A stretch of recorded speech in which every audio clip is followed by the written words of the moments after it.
ఓం శ్రీరామచంద్ర పరబ్రహ్మణే నమః. ఓం నమో వశిష్ఠ విశ్వామిత్ర వ్యాస వాల్మీకి సుఖాదిభ్యః. ఓం శుక్లాం భరధరం విష్ణుం శశివర్ణం చతుర్భుజం ప్రసన్నవదనం ధ్యాయేత్ సర్వవిఘ్నోపశాంతయే.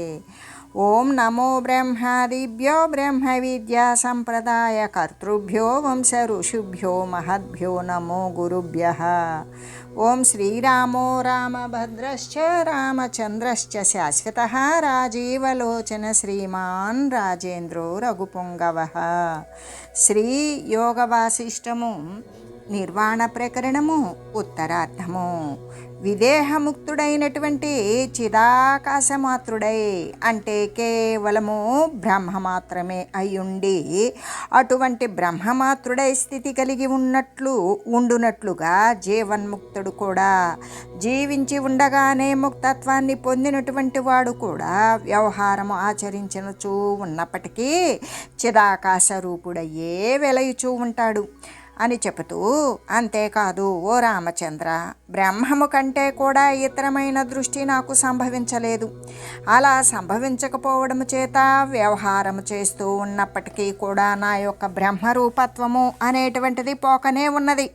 ఇంకా మీలాంటి వారి యొక్క ఉపదేశాదుల కోసమే నేను వశిష్ఠ రూపాన్ని పొంది ఉన్నాను అని చెబుతూ, జన్మరహితుడును ఆకాశవర్జితుడును అంటే పుట్టుకే లేనటువంటి వాడు, ఆకాశంని కూడా వదిలివేసినటువంటి వాడు అయినా ఈ స్వప్న మనుజుని యందు అజ్ఞానికి ఏ విధంగా ఆది భౌతిక దృష్టి ఉంటుందో అలాగే నా యొక్క కూడా ఇతరమైనటువంటి జనుల యొక్క కూడా ప్రపంచం యొక్క విషయమందు కూడా జీవులకు అటువంటి భౌతికమైన దృష్టియే ఉంటుంది కదా. ఈ విధంగా బ్రహ్మదేవుని మొదలుకొని సమస్త శరీరాలు ఇంకా బ్రహ్మదేవుని చేత సృజించబడినటువంటి సృష్టులన్నీ కూడా ఇతరుల యొక్క అజ్ఞానుల దృష్టి అందే ఆది భౌతికాలుగాను ఉత్పన్నములు అయినట్లుగాను కనబడుతూ ఉన్నవి. కానీ జ్ఞాన విచారం ద్వారా ఎవరైతే యథార్థముగా అవి పుట్టనే లేదు, ఉత్పన్నమే కాలేదు. ఈ ఆకాశ వశిష్ఠుడగు అంటే ఈ ఏమీ లేనటువంటి వశిష్ఠుడగు నేను నిజమనంబు యొక్క అభ్యాసము చేత కానీ లేని నీ యొక్క బుద్ధిని అనుసరించి కానీ ఈ విధంగా ఆది భౌతిక దేహముతోనే నేను స్థితిని కలిగి ఉన్నాను. నాకులాగానే ఈ యొక్క శాశ్వతమైన పరమాత్మ తత్వం తెలిసినటువంటి వారందరూ కూడా తత్వజ్ఞులు అందరికీ కూడా బ్రహ్మదేవునకు కూడా వాని యొక్క దృష్టి యందు ఈ జగత్తు యందు చిదాకాశ మాత్రమే అయ్యున్నది. కానీ పరీక్షకుని దృష్టి యందు ఈ సమస్తము కూడా మనో మాత్రమే, కేవలము మనస్సంబంధమైనదిగానే ఇది కనబడుతూ ఉన్నది. అదే బాలురు దృష్టి యందు ఏ విధంగా అంటే వాడు కల్పించుకున్న బేతాళంలాగానే అజ్ఞాన దోషము చేత నేను మొదలుకొని ఈ సమస్త సృష్టి అంతా మీ దృష్టి యందు వజ్రంలాగానే దృఢ రూపాన్ని పొంది ఉన్నది. కాబట్టి వాసన అనేటువంటిది సన్నగిల్లిందా, ఎటువంటి కోరిక వాసన సంస్కారము అనేటువంటిది సన్నగిల్లడం చేత బలహీన పడిపోవడం చేత కాలక్రమంగా కూడా దూరదేశమునందు ఉన్నటువంటి ఎక్కడో ఉన్న బంధువు ఎప్పుడో గనక వస్తాడు. అటువంటి వాని యందు స్నేహము అనేటువంటిది ఉంటుందా? ఉండదు. ఇప్పుడంటే ఏదో ఆధునిక తరమైనటువంటి మరి మనకు చరవాణి అంటే ఫోన్లు అలాంటివి ఉన్నవి కాబట్టి అప్పుడప్పుడు పలకరించుకుంటూ ఉన్నాం. అంతకుముందర అయితే ఈ యొక్క అంటే గ్రాహం బెల్ ఈ యొక్క టెలిఫోన్ కనిపెట్టక పూర్వం ఏమైంది అంటే వస్తేనే బంధువు, మరి అతను ఎప్పుడు వస్తాడో తెలియదు. అంతేకాని వీరి మధ్య ఎటువంటి ప్రసార మాధ్యమాలు లేవు, కమ్యూనికేషన్స్ ఉండేవి కావు. అటువంటి దూరస్థ బంధువునందు స్నేహము అనేటువంటిది ఉంటుందా? ఉండదు. అది ఉపశమించిపోతుంది, లేకుండా పోతుంది. అంటే అంటే తెలుసుకోవడము చేతనే తక్కువ కాలమునందే ఈ సృష్టి యొక్క ఆది భౌతికత్వము కూడా శమించిపోతూ ఉన్నది. దూరమునందున్న బంధువునందు స్నేహము ఏ విధంగా లేకుండా ఉంటుందో, తెలియబడడం చేత, వాసనలు సన్నగిల్లడం చేత కూడా అల్పకాలమునందే, చాలా తక్కువ సమయమునందే ఈ సృష్టి యొక్క ఆది భౌతికత్వం కూడా నశించిపోతుంది. ఘనత్వమహమాసాద్య తథా సర్వస్య శామ్యతి పరిజ్ఞాత యథా స్వప్న నిధేరాధేయ భావన. ఎరుగబడిన తరువాత స్వప్నమునందలి ధనమందు గ్రహణ బుద్ధి అనేటువంటిది తొలగిపోతుంది కదా. స్వప్నంలో మనం ఇతరులు ఇచ్చినటువంటి ధనాన్ని స్వీకరించాం. అది ఏ విధంగా స్వప్నం తొలగింది, నిద్ర చెదిరింది, స్వప్నం తొలగింది. స్వప్నం తొలగిన తర్వాత స్వప్నంలో అందుకున్నటువంటి ఆ ధనాన్ని తీసుకున్నటువంటి బుద్ధి ఉంటుందా మెలకు వచ్చినాక? అంటే ఉండదు, అది తొలగిపోతుంది. అలాగే తెలియబడిన తర్వాత అహంకార రూపమైనటువంటి ఈ సృష్టి యొక్క స్థూలత్వము కూడా శమించిపోతూ ఉన్నది కదా అని చెబుతూ, ఎలాగంటే ఇది కళ అని తెలుసుకున్న తర్వాత ఆ కళలో ధనాన్ని తీసుకున్నటువంటి బుద్ధి ఏ విధంగా శమించిపోతుందో, అలాగే ఈ యొక్క నిజమైనటువంటి విచారణ ద్వారా ఈ శాశ్వత తత్వ పరిజ్ఞానము చేత ఈ అహంకారము మొదలైన సృష్టి యొక్క ఘనత్వము ఏదైతే దృఢపడి ఉన్నదో అదంతా శమించిపోతూ ఉన్నది. శామ్యంతి సంపరిజ్ఞాత సకల దృశ్య దృష్టయ యదా మరునదీ వేగ వారి గ్రహణ బుద్ధయ. అంటే ఎరుగబడిన తర్వాత మరుభూమి అందలి నదీ వేగమందు జలగ్రహణ బుద్ధి కూడా తొలగినట్లుగానే జ్ఞానము కలిగిన తర్వాత ఈ దృశ్య దృష్టులు అన్నీ కూడా ఉపశమించిపోతూ ఉన్నవి కదా. ఎలాగంటే తెలిసిన తర్వాత మరుభూమి అందలి, మరుభూమి అంటే ఎండమాములు యందు నీరు, తెలియకముందు ఎండమాములలో నీరు ఉంది, అది చాలా అలలులాగా నది అలలులాగా కదులుతూ ఉన్నది అనేటువంటిది, జలాన్ని స్వీకరించవచ్చు అనేటువంటి బుద్ధి తెలిసిన తర్వాత ఇది ఎండమాములు, ఎండమాములలో ఆ నీరెండ ఛాయలు అనేటువంటివి నీటిలాగా నీటి అలలులాగా కదులుతూ ఉన్నట్లుగా కనబడుతున్నవే కానీ అక్కడ నీరు అనేటువంటిది ఉండదు అని తెలిసిన తర్వాత ఇంకక్కడ జలాన్ని గ్రహించాలి అనేటువంటి బుద్ధి ఉంటుందా? ఉండదు. అలాగే జ్ఞానము కలిగిన తర్వాత ఇక ఈ దృశ్యము దృష్టి అనేటువంటివి ఏమైనా సరే ఈ త్రిపుటి సంభూతమైనటువంటివి ఉన్నాయా? లేవు, ఉపశమించిపోతూ ఉన్నవి.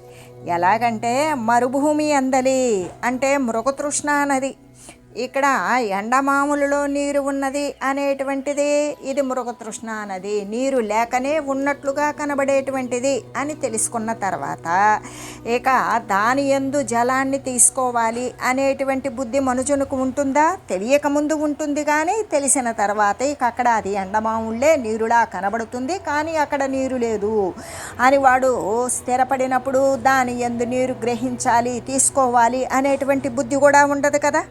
అలాగే ఈ యథార్థమైనటువంటి తత్వజ్ఞానము చేత ఏ యొక్క పరిజ్ఞానము ఆత్మ పరిజ్ఞానము చేత సమస్త దృశ్యాలు దృష్టులు కూడా శమించిపోతూ ఉన్నవి జ్ఞానము చేత. మహారామాయణ ప్రాయ శాస్త్ర ప్రేక్షణ మాత్రతః ఏతదాసాధ్యతే నిత్యం కిమే తావతి దుష్కరం. అయితే ఈ వశిష్ఠ మహారామాయణము వంటి అంటే శ్రీ యోగ వాసిష్టము వంటి శాస్త్రము యొక్క దర్శన మాత్రము చేతనే ఇక్కడ ఇటువంటి జీవన్ముక్తత్వము అంటే జీవించి ఉండగానే ఈ ముక్తత్వము అనేటువంటిది సాధ్యపడుతుంది. ఎలాగా? దీనిలో యథార్థమైనటువంటి తత్వజ్ఞానమే ఉన్నది కదా. ఆ యొక్క జ్ఞానాన్ని ఇచ్చేటువంటి శాస్త్రం ఏంటది అంటే శ్రీ వశిష్ఠ మహారామాయణము లేదా శ్రీ యోగ వాసిష్టము అనబడేటువంటి ఈ శాస్త్రాన్ని ఎవరైతే దర్శిస్తారో దాని ద్వారా వాడు జీవన్ముక్తత్వాన్ని నిరంతరం కూడా సంప్రాప్తి జరిగేలాగా చేస్తుంది. కాబట్టి ఇటువంటి ఇంత మాత్రపు చిన్నపాటి కార్యాన్ని ఆచరించడం నందు ఏదైనా కష్టం ఉన్నదా? లేదు కదా అని చెబుతూ ఈ వశిష్ఠ మహారామాయణము వంటి శాస్త్రాన్ని చూచినంత మాత్రము చేతనే అజ్ఞానము నశించిపోతుంది. మరి తత్వజ్ఞానము, పరమాత్మ తత్వాన్ని గురించి తెలియజేసేటువంటి జ్ఞానం మనుషులకు ఎల్లప్పుడూ కూడా కలుగుతూ ఉన్నది. కాబట్టి ఇంతపాటి శ్రమయందు కార్యమునందు నష్టమేమైనా ఉన్నదా? శ్రమ ఏమన్నా ఉన్నదా అంటే ఏమీ లేదు అని చెబుతూ సంసార వాసన భావరూపే సక్తాను యస్య దీహ మందో మోక్షో నిరాకాంక్షి సస్వ కీఠోదవా జన. ఎవని బుద్ధి అయితే సంసార వాసనల చేత వశపడిపోతుందో, అంటే సంసార వాసన అంటే ఈ యొక్క శరీరాల యొక్క రాకపోకలు, వచ్చిందా పోతుంది, పోయిందా మళ్ళీ వస్తుంది. అయితే ఈ రాకపోకలు కేవలం మనుజ శరీరాలే వస్తాయి పోతాయా? కాదు. సర్వజీవకోట్లలో 84 లక్షల జీవరాశుల్లో ఏ ఉపాధినైనా ధరించవచ్చు.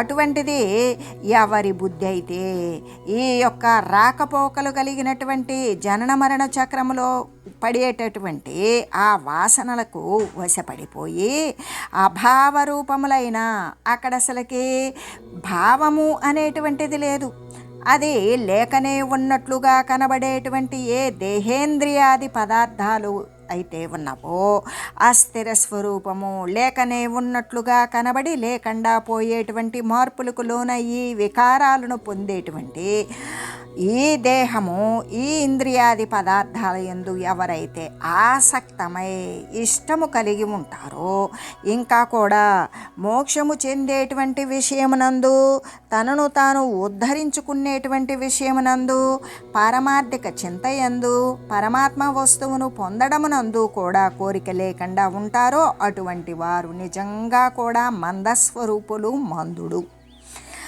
అంటే అశుచి పదార్థాల పట్ల ఆసక్తి కలిగి ఉంటాడు, అస్థిర పదార్థాల పట్ల ఇష్టము కలిగి ప్రీతి కొని ఉంటాడు. అటువంటి మందభాగ్యుడు వాడు మళ్ళీ కూడా ఈ శరీరము అనేది పతనమైందా కుక్కగానో కీటకంగానో అవుతాడు, అటువంటి ఉపాధిని పొందుతాడే కానీ మళ్ళీ కూడా మనుజుడు అనేటువంటిది కానే కాడు అని చెబుతూ, ఎలాగంటే ఎవని యొక్క బుద్ధి అయితే ఈ సంసార వాసన వశము చేత ఈ మిథ్యారూపాలైనటువంటి దేహము, ఇంద్రియ భోగ్యము మొదలైనటువంటి పదార్థాల యందు ఆసక్తి కలిగి ఉంటాడో, ఇంకా కూడా మోక్షమందు కోరిక లేకుండా అపేక్ష లేకుండా ఉంటాడో అటువంటి మందుడు కుక్క కానీ పురుగు కానీ అవుతాడే కానీ మళ్ళీ కూడా మనుజుడు అనేటువంటి శరీరాన్ని పొందడు, అటువంటి జన్మను వాడు అందిపుచ్చుకోలేడు అని చెబుతూ, అందుకే ఓ రామచంద్ర, జీవన్ముక్త బుద్ధితోటి అనుభవించబడేటువంటి ఈ శబ్ద స్పర్శ రూప రస గంధాలు అనేటువంటి అనుభవయోగ్యములైన భోగ కలాపాలు ఎలా ఉంటాయో మూర్ఖ బుద్ధితోటి కూడి సేవించబడే, అంటే అజ్ఞాన స్థితిలో సేవించబడేటువంటి శబ్దస్పర్శ రూపరసగంధాలు అనబడేటువంటి భోగాలు ఎలా ఉంటాయో నీవే ఆలోచన చేయు. అంటే ఎలాగంటే మొట్టమొదటిది ఏ విధంగా ఉంటుంది అంటే జీవన్ముక్త బుద్ధితోటి, ఏ విధంగా జీవించి ఉండగానే ముక్తత్వాన్ని పొందినటువంటి బుద్ధితో అనుభవించబడే శబ్దాది భోగ కలాపం ఎలా ఉంటుందో, మూర్ఖ బుద్ధితోటి, రెండవది అయిన మూర్ఖ బుద్ధితోటి సేవించబడేటువంటి శబ్దాది భోగాలు ఎలా ఉంటాయో నీవే ఆలోచన చేయు. మొట్టమొదటిది అయితే జీవన్ముక్త బుద్ధితోటి అనుభవిస్తూ ఉంటాడు కాబట్టి ఆ చిద్రూపముతోటి ఆనందంగా ఆనందప్రదముగానే ఉంటుంది. అదే రెండవది అంటే మూర్ఖ బుద్ధితోటి అజ్ఞానముతో నిండిపోయినటువంటి దానితో సేవించేటువంటి అనుభవించేటువంటి ఈ శబ్దస్పర్శ రూపరసగంధాదులు అనేటువంటి భోగాలు ఎలా ఉంటాయంటే జడదృశ్య రూపాల చేత దుఃఖాన్నే ఇచ్చేటువంటివిగా ఉంటాయి అని కదా అర్థము. వశిష్ఠ మహారామాయణము అంటే శాస్త్రము యొక్క దర్శనము మాత్రము చేతనే, కొద్దిపాటి దర్శనము చేతనే మనుజులకు మంచులాగానే హిమములాగానే సమస్త పదార్థాల యందు కూడా మహత్తరమైన అంతఃకరణ శీతలత్వమే ఉదయిస్తూ ఉన్నది.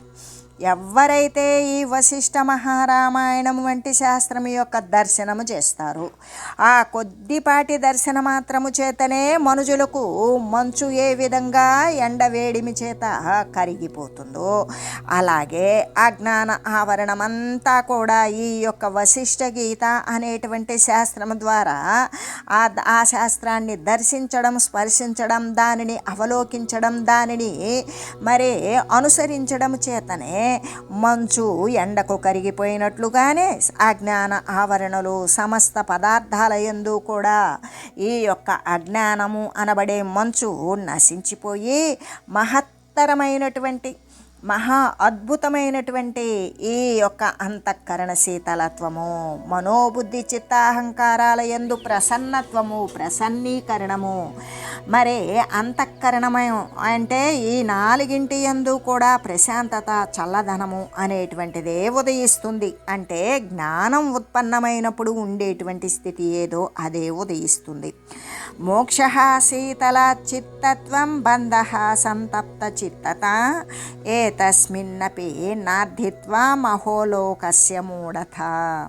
చిత్తము యొక్క శీతలత్వమే కదా మోక్షము అని చెప్పబడుతూ ఉన్నది. అంటే చిత్తము యొక్క శీతలత్వమే మోక్షము. ఎప్పుడైతే చిత్తము శాంతించి ప్రసన్నముగా ఉన్నదో కోరికలన్నీ నశించిపోతాయి. అదే ఎప్పుడైతే కోరికలు నశించిపోయినాయో అవే నిర్వాణ పదము. అంటే చిత్తము ఎప్పుడైతే కోరికల చేత వేగిపోతూ సంతాపాన్ని పొందుతుందో అదే బంధము. అటువంటి చిత్తము యొక్క శీతలత్వమునందు జనులకు ఎంత ప్రసన్నత, శాంతి, ఆనందము ఉండేటువంటి శీతలత్వమునందు జనులకు ఎందుకు కోరిక లేకుండా ఉన్నది అంటే లోకములో ఉన్నటువంటి మూఢత్వము అనేటువంటిది ఏ విధంగా పాతుకుపోయింది. శీతలమైన అంటే ప్రశాంతతతో ఉండి ఏ వికారానికి లోనుగాకుండా ఉండే చిత్తము కలిగి ఉండడమే కదా మోక్షము. సంతప్తము అశాంతితో కూడుకొని మార్పులకు లోనవుతూ చిత్తము కలిగి ఉండడమే కదా నిజమైనటువంటి బంధము. ఈ శీతలమైన చిత్తమాత్ర రూపముకు ఇటువంటి మోక్షమునందు కూడా జనులకు ఎందుకు కోరిక కలగడం లేదు? లోకము యొక్క మూఢత్వము ఏమని చెప్పవచ్చు అని శ్రీ వశిష్ఠ గురుదేవులు వాపోవచ్చు. అయం ప్రకృత్యా విషయైర్వశీకృతః పరస్పరం స్త్రీ ధనలోలుపో జనః యదార్థ సందర్శనతః సుఖీ భవేన్ ముముక్షు శాస్త్రార్థ విచారణాదితః. మనుజులు స్వభావముగానే విషయముల చేత వశీకృతులే అగుతూ ఉన్నారు. అంటే వాని యొక్క స్వాభావిక ప్రకారంగానే దృశ్యమాన విషయాలకు లోబడిపోతూ ఉన్నారు. కాబట్టే పరస్పరము కూడా ఒకరితో ఒకరు, ఒకదానితో ఒకటి యుద్ధాలని, ఇంకా కూడా దొంగతనాలతో కూడుకొని స్త్రీలను, ధనము మొదలైనటువంటి వాటిని సంపాదించడం ఎందే లోలత్వము వహిస్తూ ఉన్నారు. ఇలాగా భ్రాంతి, సంతాపంతో కూడి పరితపిస్తూ ఉన్న అటువంటి వారు ఎప్పుడూ కూడా విరక్తులై మరి ముముక్షు శాస్త్రము ఏదైతే ఉన్నదో అంటే ముముక్షువులు, ముముక్షత్వము మోక్షము చెందేయడానికి ఉపకరించేటువంటి శాస్త్రము అదేమిటి? వేదాంతము. ఆ వేదాంతము యొక్క అర్థ విచారణ, దానిని అనుసరిస్తూ ఆచరిస్తూ ఉండేటువంటి నిధిధ్యాసన మొదలైనటువంటి ఉపాయాల చేత తత్వజ్ఞానాన్ని సంపాదించుకోవాలి. అలాగా శాశ్వతమైన పరమాత్మతత్వాన్ని పొందింపజేసేటువంటి జ్ఞానాన్ని సంపాదించుకొని యథార్థ వస్తువుని ఎవరైతే దర్శిస్తూ ఉంటారో, ఆత్మతత్వాన్ని ఎవరైతే సాక్షాత్కరిస్తూ ఉంటారో అప్పుడు మాత్రమే సుఖవంతులు అవుతారు అనే చెబుతూ, అంటే మనుజుడు స్వాభావికంగానే విషయాల చేత వశీకరింపబడిన వాడై ఉంటాడు.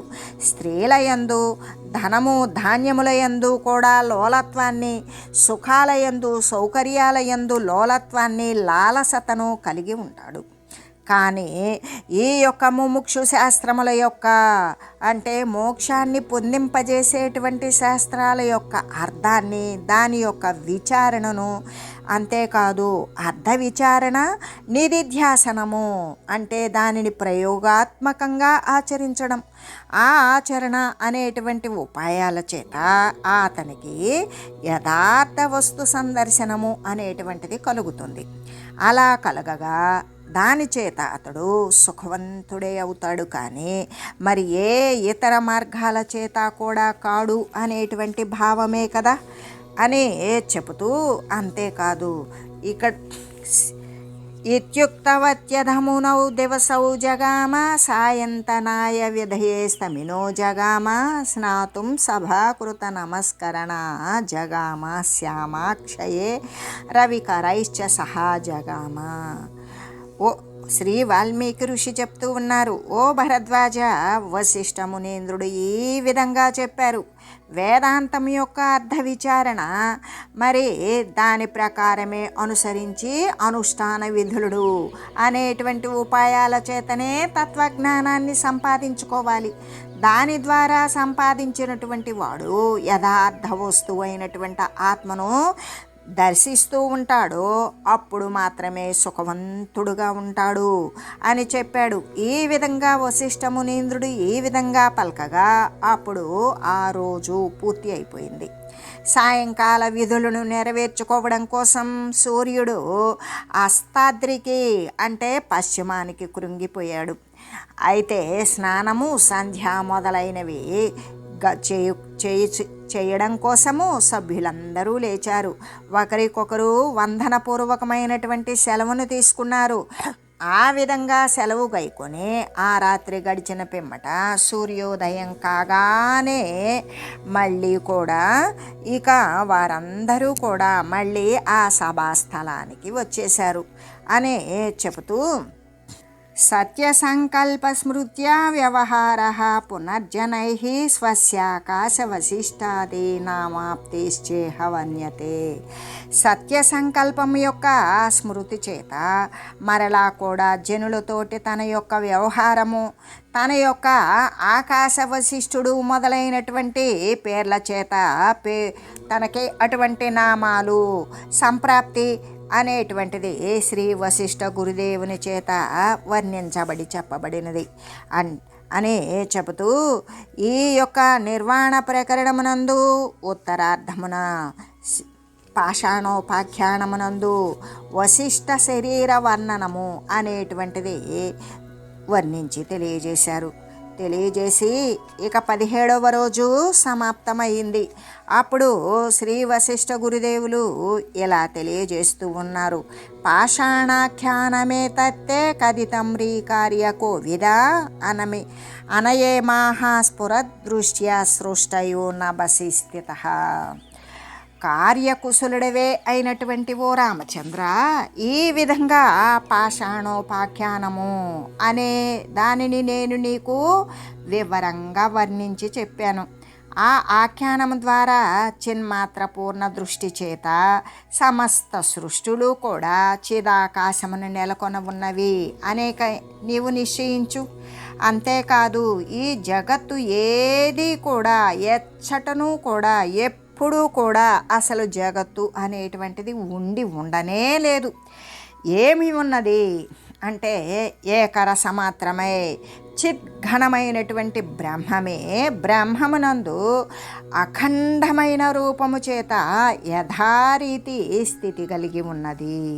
కాబట్టి రామ, స్వప్నమునందలి నగరాదులు నిజ చిద్రూపము కంటే కూడా ఎప్పుడు భిన్నములు కానట్లుగానే స్వప్నము అనుభవిస్తూ ఉన్నాము. ఆ అనుభవించే సమయంలో మనకు అనేక రకాలైనటువంటి వింత వస్తువులు కనపడతాయి. అవన్నీ కూడా స్వప్నాన్ని అనుభవించేటువంటి ద్రష్ట యొక్క చైతన్యమే కదా. ఆ యొక్క చిత్ర విచిత్రమైన పదార్థాల ఉత్పన్నము. ఎందుకు? పడుకున్నది ద్రష్ట ఒక్కడే. ఆ యొక్క ద్రష్ట ఏ విధంగా అంటే తనే నిద్రపోతున్నాడు, తనకే స్వప్నం అనేది వచ్చింది. ఆ స్వప్నంలో అనుభూతులన్నీ కూడా తనకు సంబంధించినవి. ఆ వస్తువులన్నీ ఎక్కడి నుండి వచ్చినవి? ఆ చైతన్యము నుండి ఉత్పన్నమై చైతన్యమునందే నిక్షిప్తమైనవి అని చెబుతూ, స్వప్నమందలి నగరాదులు, స్వప్నంలో కనపడేటువంటి నగరాలు, పట్టణాలు, పదార్థాలు, పర్వతాలు, జలాలతో నిండినటువంటి తటాకాలు, ఇవన్నీ కూడా ఎక్కడి నుండి వచ్చినవి? తన యొక్క నిజ రుచిద్రూపము కంటే, తన యొక్క నిజతత్వమైనటువంటి చైతన్యము కంటే అవి ఎప్పుడూ కూడా భిన్నములు కాలేదు కదా, వేరైనవి కావు కదా. లేదా వేరే చోట నుండి వచ్చి మళ్ళీ వీనికి మెలకు రాగానే అవన్నీ వెళ్ళిపోయినవా? కాదు, తన నుండి ఉత్పన్నమై తన యందే నిక్షిప్తమైనవి. కాబట్టి ఆ చిద్రూపాలు భిన్నములు కానట్లుగానే చిద్రూపాలే అయినట్లుగానే నిజ చిద్రూపము కంటే ఎప్పుడూ కూడా ఇక భిన్నములు వేరే కాదు.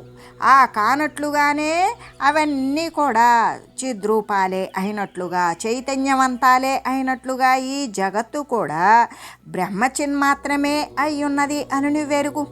ఆ బ్రహ్మమునందు ఆ బ్రహ్మమే జగద్రూపంలో కనబడిందే కానీ అసలు జగత్తు అనేటువంటిది ప్రత్యేకంగా మరొకటి లేదు అని చెబుతూ, బ్రహ్మదేవుని అంటే సమిష్టి జీవుని యొక్క రూపముతోటి స్థూల సూక్ష్మ జగద్రూపము అనేటువంటి దృశ్యం యొక్క వ్యవస్థితి ఏర్పడినప్పటికీ కూడా జన్మ లేనటువంటి జన్మరహితమైన చిదాకాశమే తన చిత్స్వరూపాన్ని త్యజించకుండానే స్థితిని పొంది ఉన్నది. ఈ పరమార్థమున బ్రహ్మదేవుడు కానీ, జగత్తు కానీ, స్వప్నములో కనబడే నగరాదులు కానీ ఏవీ లేనే లేవు. కేవలం పరమార్థమే ఉన్నది. అక్కడ బ్రహ్మదేవుడు లేడు, జగత్తు లేదు, స్వప్న నగరాదులు కానీ ఏమీ లేవు. అటువంటి చైతన్య మహాదృష్టి చేత ఏమున్నది అంటే చిన్మాత్రం ఒక్కటే ఉన్నది అని చెబుతూ, ఎలాగంటే మనకి స్వప్నమందు స్ఫురించేటువంటి నగరము చిద్రూపమే అగుతూ ఉన్నది కదా. మనం కలగంటూ ఉన్నాం. కలలో కనపడేటువంటి కొత్త నగరాలకి మనం వెళ్ళడమో, ఆ నగరాలలో, ఆ పట్టణాలలో, ఆ పురాలలో మనం ఉన్నట్లుగా వాటిని గాంచడమో, ఇవన్నీ కూడా ఎక్కడి నుండి వచ్చినవి అంటే ఆ స్వప్నాన్ని అనుభవించేటువంటి ద్రష్ట యొక్క చైతన్యము ఏ చిద్రూపమై ఉన్నదో ఆ చిద్రూపమే ఆ నగరాలన్నీ అయి ఉన్నది. కానీ అలాగే అదంతా కూడా స్వాత్మయందే నెలకొని ఉండునట్లుగానే ఈ సృష్టి స్థితి ప్రళయము మొదలైనటువంటి ఈ సృష్టి స్థితి లయాలు ఇవన్నీ కూడా ప్రళయము వరకు ఉన్నటువంటి సమస్త జగత్తు కూడా అఖండమైనటువంటి బ్రహ్మరూపమే అయ్యున్నది. ఎలాగంటే హేమ స్మనోహ స్వప్నపుర చేతనయోర్యథా భేదో న సంభవత్యేవ న భేద స్థితిసర్గయోః. సువర్ణానికి సువర్ణశిలకు చైతన్యానికి స్వప్నపురానికి భేదము సంభవిస్తుందా? సంభవించదు. ఎలాగా? ఇప్పుడు బంగారపు కొండ ఉన్నది. ఆ బంగారపు కొండకి బంగారానికి ఏమైనా తేడా ఉన్నదా? లేదు. చైతన్యానికి స్వప్నపురానికి అంటే ఏ చైతన్యమైతే అంటే నిద్రించేటువంటి వాని యొక్క చైతన్యం ఏదైతే ఉన్నదో ఆ నిద్రించేటువంటి వాడు కలగనేటువంటి స్వప్నపురానికి ఆ చైతన్యానికి భేదం ఉన్నదా? లేదు. అలాగే చైతన్యానికి సృష్టికి కూడా ఒకంత కూడా భేదము అనేటువంటిది సంభవించదు. ఎలాగంటే స్వర్ణశిల యందు అంటే బంగారపు కొండ యందు బంగారమే ఉంటుంది కానీ అక్కడ శిలాత్వము, కొండ అంటే రాయి, ఆ రాయి అనేటువంటిది ఉంటుందా? ఉండదు. అలాగే స్వప్న పర్వతమున ఇప్పుడు స్వప్నములో పర్వతాన్ని చూసాం. ఆ స్వప్నములో కనపడినటువంటి పర్వతమునందు ఏమున్నది? చైతన్యమే పర్వతములా కనపడింది. కానీ అక్కడ పర్వతము అనేటువంటిది వాస్తవానికి ఉన్నదా? లేదు. స్వప్నం ఎప్పుడు అంతరించిందో అక్కడ పర్వతము కూడా లేదు. అలాగే ఇక్కడ కేవలము ఒక చైతన్యమే ఉన్నది కానీ సృష్టి అనేటువంటిది లేనే లేదు అని తెలియజేస్తూ, ఓం మంగళం శ్రీ గురుదేవాయ మహనీయ గుణాత్మనే సర్వలోక శరణ్యాయ సాధురూపాయ మంగళం. ఓం మంగళం కోసలేంద్రాయ రామాయ రామభద్రాయ చక్రవర్తి తనూజాయ సార్వభౌమాయ జానకీ వల్లభాయ శ్రీరామచంద్రాయ మంగళం. ఓం తత్సత్.